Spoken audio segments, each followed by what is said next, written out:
So first word है मोल भाव करना। मोल भाव करना कीमतों को लेकर, तो मोल भाव करने को इंग्लिश में कहा जाता है हैगल। हैगल मतलब मोल भाव करना। जैसे इसका एग्जाम्पल है, वो कीमतों को लेकर मोल भाव कर रही है, तो आप इसे इंग्लिश में बनाएंगे she is haggling over the price. Next है खरीदारी करना। खरीदारी करना को कहा जाता है इंग्लिश में शॉप। शॉप मतलब खरीदारी करना। जैसे इसका एग्जाम्पल है, मुझे खरीदारी करना पसंद है, तो आप इसे इंग्लिश में बनाएंगे आई लाइक शॉपिंग। नेक्स्ट है बिकाऊ। बिकाऊ को कहा जाता है फॉर सेल। फॉर सेल मतलब बिकाऊ। जैसे इसका एग्जाम्पल है, क्या ये चित्र बिकाऊ है, तो आप इसे इंग्लिश में बनाएंगे is this painting for sale.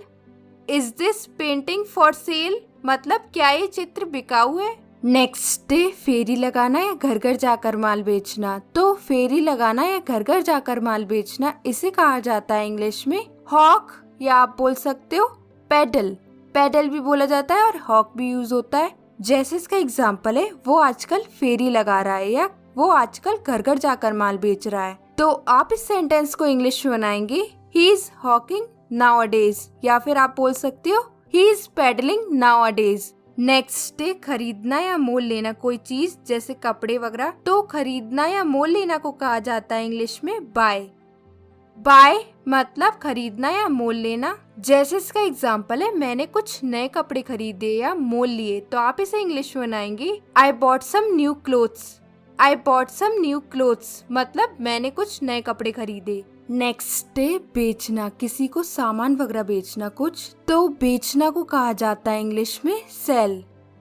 Cell मतलब बेचना। जैसे इसका एग्जाम्पल है, उसने अपना गिटार 500 रुपए का बेचा, तो आप इसे इंग्लिश में बनाएंगे ही sold his guitar for 500 rupees. Next है धड़ाधड़ बिकना, किसी चीज का धड़ाधड़ बिकना, इसका मतलब है अधिक बिकना। जैसे कोई आईफोन आता है जब भी मार्केट में, तो वो धड़ाधड़ बिक जाता है, तो बाय द वे धड़ाधड़ बिकना को इंग्लिश में कहा जाता है sell like hot cakes.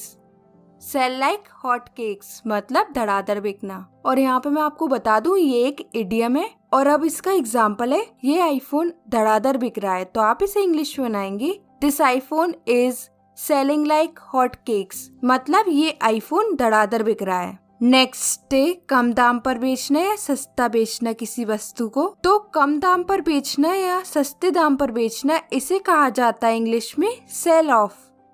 Cell of मतलब कम दाम पर बेचना या सस्ता बेचना। जैसे इसका एग्जाम्पल है, मुझे बचे हुए कपड़े सस्ते दाम पर बेचना पड़ा, तो आप इसे इंग्लिश में बनाएंगे I had to sell off the remaining clothes. और गाइस, अगर आपको ये वीडियो पसंद आ रही है तो प्लीज इस वीडियो को लाइक कर दीजिए, शेयर कर दीजिए और चैनल को भी सब्सक्राइब कर लीजिए। नेक्स्ट है बदली करना। बदली करना या बदल कर देना या लेना, कपड़ों को या कोई भी चीज को। तो बदली करना या बदल कर लेना, इसे कहा जाता है इंग्लिश में एक्सचेंज।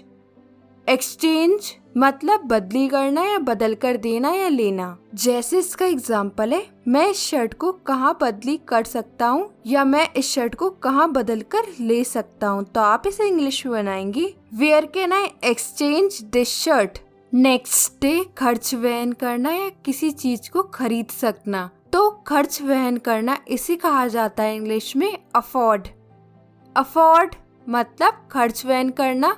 जैसे इसका एग्जाम्पल है, मैं नई कार का खर्च वहन नहीं कर सकता, तो आप इसे इंग्लिश में बनाएंगे I can't afford a new car. Next है महंगा। महंगा को बोला जाता है इंग्लिश में डियर, या आप बोल सकते हो प्राइसी, या आप बोल सकते हो एक्सपेंसिव, या आप बोल सकते हो कॉस्टली। चारों का ही मतलब होता है महंगा। तो जैसे इसका एग्जाम्पल है, ये शर्ट बहुत महंगी है, यानी जरूरत से ज्यादा महंगी है, तो आप इसे इंग्लिश में बनाएंगे this shirt is too pricey, या बोल सकते हो कॉस्टली या एक्सपेंसिव। और सस्ता, सस्ता को कहा जाता है इंग्लिश में चीप, या आप बोल सकते हो इनएक्सपेंसिव।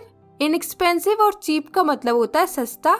जैसे इसका एग्जाम्पल है, यह शर्ट सस्ती है, तो आप इसे इंग्लिश में बनाएंगे दिस शर्ट इज चीप, या आप बोल सकते हो this shirt is inexpensive.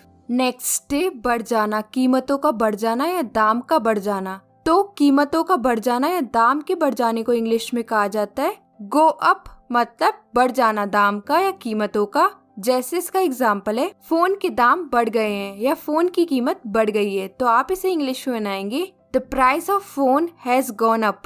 The price of phone has gone up मतलब फोन के दाम बढ़ गए हैं। And the last one is घट जाना दामों का या कीमतों का। तो दाम घट जाना या कीमत घट जाना इसे कहा जाता है इंग्लिश में गो डाउन।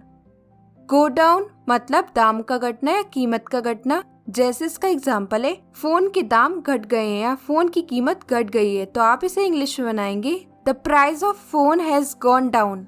और ये दोनों आज के क्विज है, कमेंट में मुझे लिख के बताइए। और ये वीडियो आपको कैसा लगा अपना फीडबैक जरूर दीजिएगा कमेंट में। मैं मिलती हूँ आपसे एक नेक्स्ट वीडियो में एक नए टॉपिक के साथ। Till then take care, keep practising, bye bye.